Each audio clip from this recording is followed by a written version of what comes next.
જમ્મુ કાશ્મીરના ડોડા જિલ્લામાં ગુરુવારે એક અત્યંત દુઃખદ દુર્ઘટના સર્જાઈ છે, જેમાં ભારતીય સેનાનું એક વાહન ઊંડી ખીણમાં ખાબકતા ઓછામાં ઓછા 10 સૈનિકો શહીદ થઈ ગયા છે, જ્યારે 10 સૈનિકો ગંભીર રીતે ઈજાગ્રસ્ત થયાની માહિતી સામે આવી રહી છે।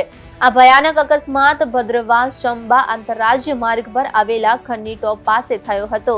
અધિકારીઓના જણાવ્યા અનુસાર સેનાનું બુલેટ પ્રૂફ વાહન એક ઊંચાઈવાળી પોસ્ટ તરફ જઈ રહ્યું હતું। ખન્ની ટોપ પાસે ડ્રાઈવરે વાહન પરથી સંતુલન ગુમાવી દેતા ગાડી સીધી 200 ફૂટ ઈંડી ખાણમાં ખાબકી હતી।